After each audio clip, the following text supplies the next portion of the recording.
otu mmanwụ si na nwaanyị ajọ ọnọdụ si ya pụkwute ya mana ojiji agụghị ya, ọhịha agụghị ya. Otu nnụnụ ka egwu gbadoro, asị ya hapụ n'egwu, ọsọ bụ ya hapụ ụtụrụ ya. Asị ya ngwalo n'egwu, ọsọ bụ nyelu onye na ogwu ya. Ya ka ebe ji wee sị na nsị ji adịghị mma nyụpụ, ntị adịkwa. Ajaero nọ na-aghọgburu Ngozi n'aha na ọ ga-alụ ya alụ, mana o nwere enyi nwaanyị ọzọ o donwere nke ọ ga-alụ na emesịa. Mana n'obi Ngozi ka ọ bụ naanị Ajaero bụ ihe o nwere. O bu Ajaero obi mana ọ maghị na onye ọ na-etiri aka enweghị eze.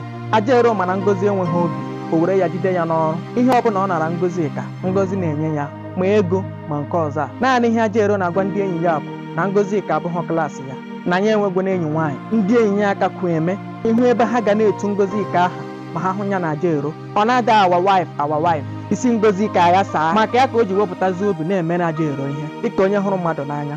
O si ma Ajaero mepekwara ọnụ rịọ ya ka Ajaero chọziri ịlụ nwaanyị, ọ ga-alụrụ onye ọzọ.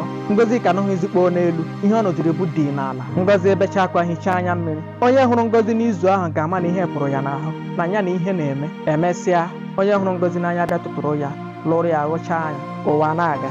Mana Ajaero mechara bido ịdaghachi azụ n'ahịa maka na nwunye ya bụ onye oke fashọn.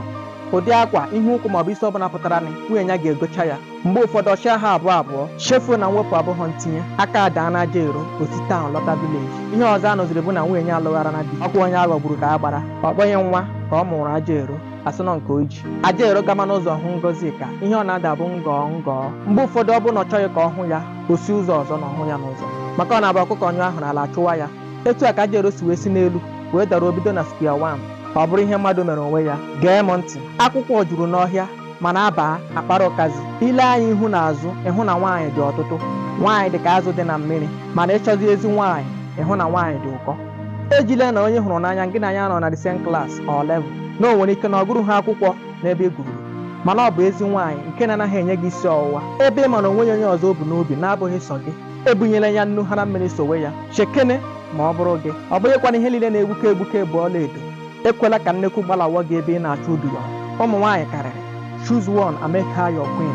Onye na-alụghị enyi ya nwaanyị, ọ chọtara ya di, ya gazie.